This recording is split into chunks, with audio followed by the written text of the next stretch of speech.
it would help get at capital gains, which are an extraordinarily large part of the incomes of the wealthiest individuals.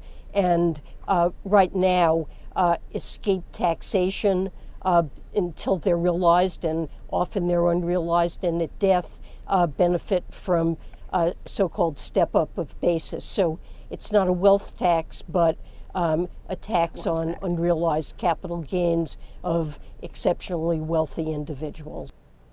That's a total con job, saying that it's a tax only for billionaires. Remember 15 days to slow the spread? Now we're talking about face painties forever, mandated jabs, endless boosters, digital passports, a license to move. That's what the Vax Pass is. No insight in sight. And that's how the left works. They propose something, they make it sound small at first, and they try to entice you by saying it's not going to affect you much, at least for now. And then when they know that it's introduced and once accepted, they eventually roll out taxing unrealized gains to everyone. By the way, they've never ever proposed one thing related to taxation and then stopped there, ever.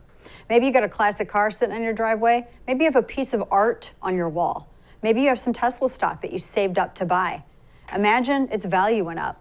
Now Janet Yellen wants to tax you on it, even though you haven't sold it. The painting's still on your wall. Taxing unrealized gains has the effect of discouraging startups, and it's really asset seizure. Think about it. Many startups compensate their employees with stock options rather than high salaries. And the startup employees would owe tax on stock they haven't even sold and don't even know if that stock is going to be worth anything, since startups go bust all the time. So taxing unrealized gains completely inhibits innovation. And it also causes massive sell-offs in the stock market, especially around tax time every year.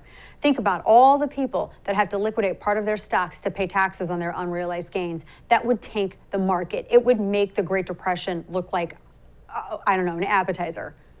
That would hurt pensions, 401ks, 529s, and really everybody. As bad as a bad stock market, it's not good for anybody. And don't believe that Democrats only intend to do this to the rich. They tried to allow the monitoring of all transactions over $600 in your bank account. They're still arguing about moving the threshold for the year to $10,000 easily. That still applies to everybody. So why do you think the IRS wants to do this? Because they want to tax all those transactions, and they want to see where they're going and when they happen. Now, $600, for instance, that's not exactly Bill Gates and Elon Musk level money that's being targeted. It's because it's you they're targeting. See, once they make taxing unrealized gains legit for billionaires, they'll do it for you too. I'm not for raising taxes at all. I'm not even for taxes. I think the whole damn thing's unconstitutional and the IRS should be abolished. Even a tax on corporations is a tax on you. They just pass the bill to you. And you can go ahead and tax the billionaires all day.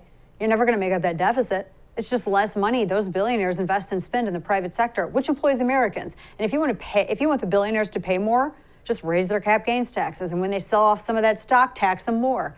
At least then they'll have actual realized cash gains in their hands. Look, she's saying that this isn't a wealth tax, and that's a lie. Here is the absolute definition of a wealth tax.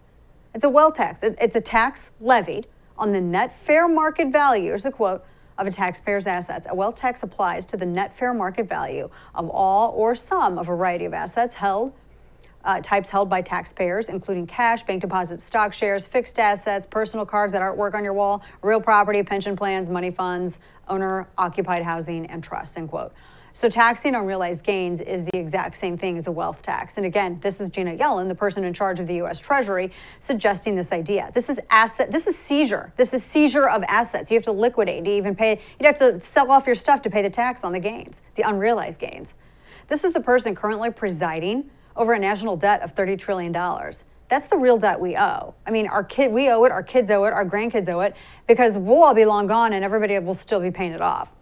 And to put it in perspective, to count to $1 trillion, it takes about, 31,000 years? For real, yeah. Democrats want to spend $3.5, really $5 trillion more. That's the problem. They want to spend money that they don't have, and they expect you to sell off everything you own to satisfy it. But they tell you it's not going to cost $1, because of course it will cost you all of your dollars.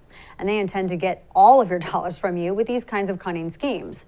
The main one will be just to tell you that they're going after the rich people's money. And then what they're going to do is play off your envy. They're going to make you commit a moral failing, and then they're going to play off of it to make you okay with their seizure. But don't forget, once they go after those assets, they will come after yours. It always happens. And once everybody takes the bait, they'll come for everybody next. because money's real, even if unrealized gains are not.